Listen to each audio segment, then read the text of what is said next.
Anda masih bersama kami di seputar Aceh. Pemirsa, Komandan Kodim 0117 Aceh Tamiang Letkol Infantri Deki R. Putra menyerahkan 3 tas jinjing berisi narkotika kepada Badan Narkotika Nasional Provinsi Aceh.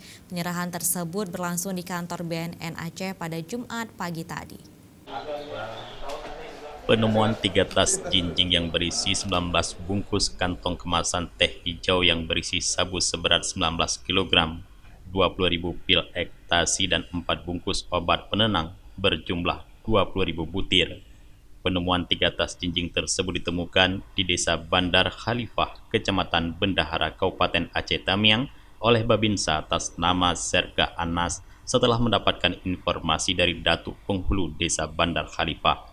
Diduga tas yang berisi narkoba tersebut diselundupkan dari luar negeri melalui perairan yang akan dijemput oleh kurir untuk kemudian dibawa ke Medan, Sumatera Utara.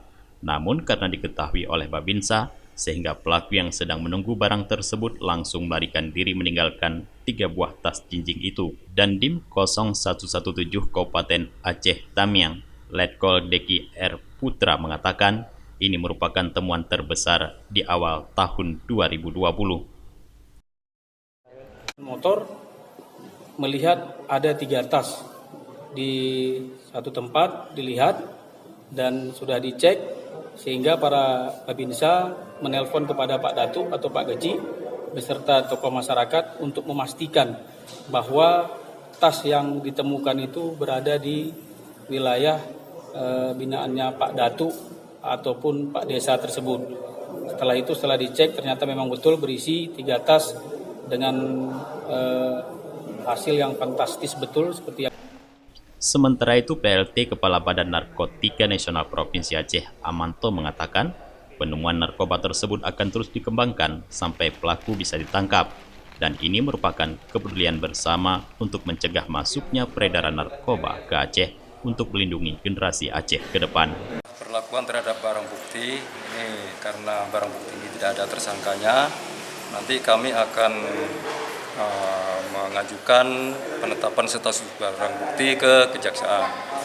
Dalam waktu 7 hari setelah itu kita terima, nanti akan kita musnahkan dengan menggunakan mobil kita, mobil incinerator, dan nanti akan kita undang ke Dandim dan kita dihadiri oleh saksi-saksi dari Balai POM dan dari Dinas Kesehatan. Dalam penyerahan barang narkoba tersebut turut didampingi Kasilit Pomdam IM dan Salak Litpam Pomdam IM dan Subdem Pom Tamiang serta dan unit Idik Pomdam IM. Dari Banda Aceh, Tim Liputan Aceh TV melaporkan.